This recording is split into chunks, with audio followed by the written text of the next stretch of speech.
Bienvenue à tous et si vous êtes nouveau sur notre chaîne, je suis François Néo, je suis dans l'industrie des aquariums depuis 26 ans et je vais vous expliquer comment utiliser l'Airlink 2 sur la GNC Blu-ray M Pro et Blu-ray Pro que j'utilise justement en ce moment sur mon aquarium et je me suis dit qu'une petite vidéo en profondeur sur l'utilisation de l'Airlink 2 serait particulièrement intéressante.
Elles sont simples d'utilisation et ont un rendement très supérieur à leurs concurrents en comparaison à leur consommation et leur rendement. Mais encore, il faut arriver à bien les utiliser et pour cela, l'application va donner tout son potentiel.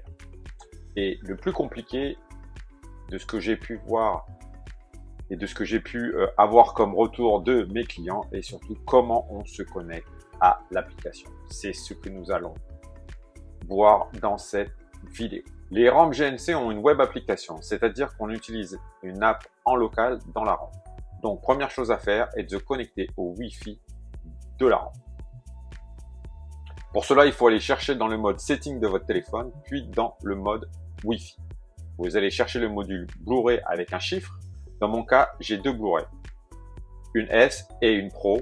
Là, elles ne sont pas synchronisées car elles n'ont pas les mêmes réglages. La S va être utilisée pour la mangrove, la M, la Pro pour mes coraux. Donc, dans mon cas, je vais utiliser la Blu-ray Pro 1767. Donc, je sélectionne le module qui me convient, puis je rentre comme si c'est la première utilisation, la première connexion dans votre système, la première fois que vous utilisez la rampe, il va falloir vous rentrer un mot de passe pour le système Wi-Fi sécurisé. Le mot de passe se trouve écrit sur le boîtier Airlink. Chaque boîtier a un mot de passe différent. Vous récupérez le numéro sur le boîtier et le mot de passe. Une fois la connexion établie entre les mobiles et la rampe, je ferme les settings du Wi-Fi pour ouvrir mon navigateur Internet. Le navigateur Internet peut être Safari, Firefox, Google Chrome. Je vous conseille vivement d'utiliser Firefox pour les utilisateurs d'iPhone et d'iOS. Si vous voulez utiliser Safari uniquement, ce que je vous conseille de faire, c'est d'ouvrir Safari, de laisser charger l'application à l'intérieur du système et d'ensuite zoomer un petit peu pour faire apparaître les chiffres. Passons à la programmation maintenant. Une fois l'application ouverte, on a 4 modes. On va du home, des couleurs, du mode nuit et du réglage de l'heure. Et le mode d'hiver. D'accord? 4 modes.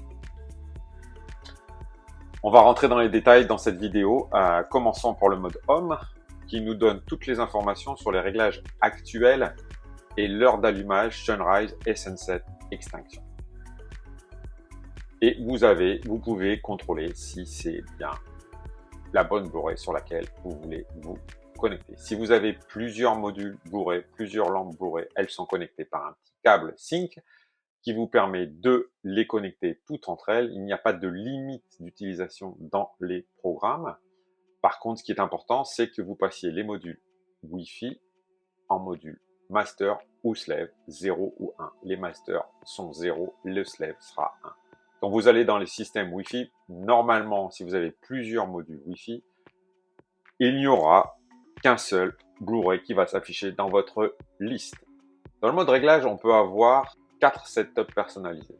Le mode réglage va vous permettre de régler les couleurs de votre lampe, le choix de couleurs que vous voulez. Si vous ne réglez que le mode 1, il gardera les mêmes réglages pendant toute la durée que vous aurez installée, faisant bien sûr la montée et la descente sur une période de 60 minutes maximum. Pour les 3 canaux ensemble, toutes les couleurs vont monter en même temps. C'est aussi le setup 1 que l'on règle l'heure de démarrage et la durée de montée en puissance.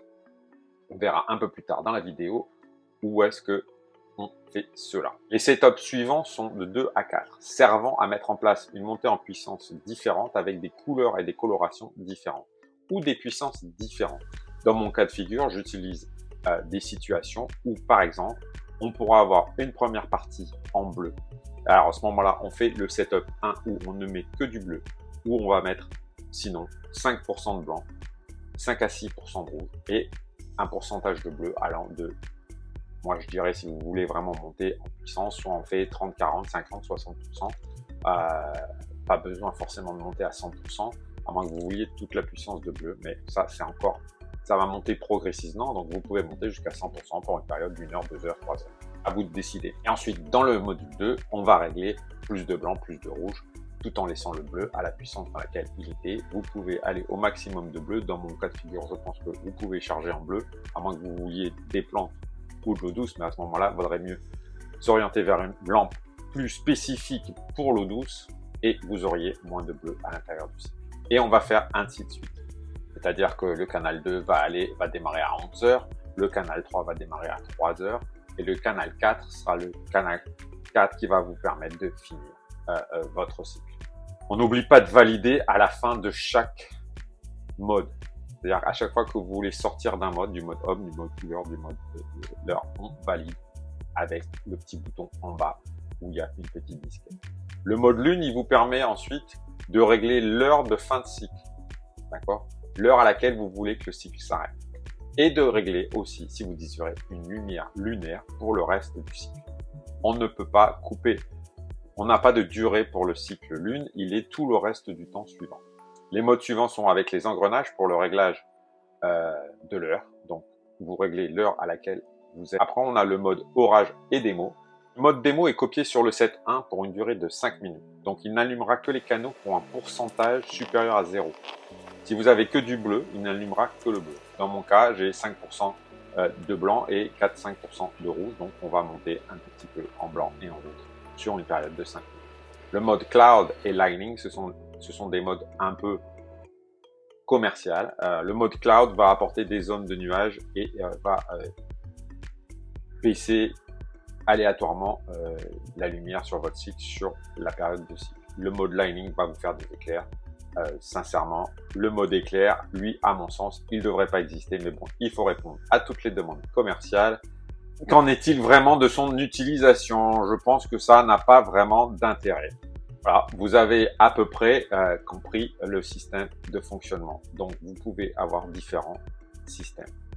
Avant de finir par la conclusion de cette vidéo, si vous appréciez mon travail et vous voulez m'encourager à en faire plus, abonnez-vous à la chaîne. C'est vraiment la seule façon que j'ai de juger si vous appréciez ma passion. Vous pouvez aussi nous retrouver sur des chaînes.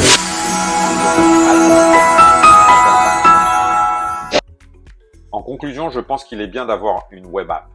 Mais il est vrai que la manipulation Wi-Fi à chaque fois que l'on veut se connecter est un peu déroutante. Il faut se connecter au Wi-Fi et utiliser la même procédure. Aller dans les settings, mettre le Wi-Fi et ainsi de suite et ainsi de suite. On a vite pris le pli et ça va assez vite. Mais voilà. Après, on n'oublie pas, c'est une lampe pour aquarium. Ce n'est pas une PlayStation. Si vous voulez jouer, prenez une PlayStation. Un bon jeu, Tony Hawk, Call of Duty, et faites-vous plaisir. Jouez. C'est une lampe, donc faites vos réglages et laissez le temps à votre aquarium de s'adapter et au coraux de réagir. Si vous avez besoin d'ajuster, alors on se connecte. Dans une prochaine vidéo, je vous montrerai plus en détail les caractéristiques de la Blu-ray. Je vous mets tous les liens sur cette rampe dans les descriptions. On avait fait une vidéo avec Tai et Xavier concernant l'utilisation de la Blu-ray M sur la chaîne Le Récif. Vous pouvez retrouver la vidéo. Vous pouvez aussi retrouver le live de cette vidéo sur la chaîne Néoquarium. Et sur la chaîne Riff Technique, vous pouvez voir la vidéo de taille parlant de cette rampe il y a quelques temps là. Personnellement, j'utilise cette app depuis plus d'1 an et j'ai pas particulièrement de soucis. Est-ce que je voudrais une app nouvelle, plus fluide, installée? Ma réponse est oui. Mais c'est pas tellement parce que j'en ai besoin, c'est plus parce que ça inciterait plus de gens à utiliser la rampe GNC. C'est plus commercial. Voilà. Il y aurait plus de gens qui seraient amenés à utiliser la rampe. Dans tous les salons que j'ai fait, dans toutes les foires que j'ai pu faire, à chaque fois la réponse est comment on règle? Est-ce qu'il y a une app? Alors la réponse est toujours oui, il y a une app. Est-ce que c'est une app que vous avez l'habitude d'avoir avec des slides? Non. C'est une variante un petit peu différente. Vous pouvez aussi avoir un module qui va s'intégrer sur les GHL et les Apex. C'est en cours de développement. J'ai reçu le dernier module, vraiment le prototype, il y a quelques mois. On travaille dessus, ça va être en production. Je pense qu'on aura ça courant de la fin d'année. Est-ce qu'on a vraiment besoin d'une nouvelle app? Non. La rampe, elle est juste phénoménale comme ça. Ne touchez à rien, faites quelques réglages. Et comme je vous ai dit plus haut, s'il vous plaît, ne changez pas vos réglages toutes les 5 minutes. Faites un réglage et restez dessus.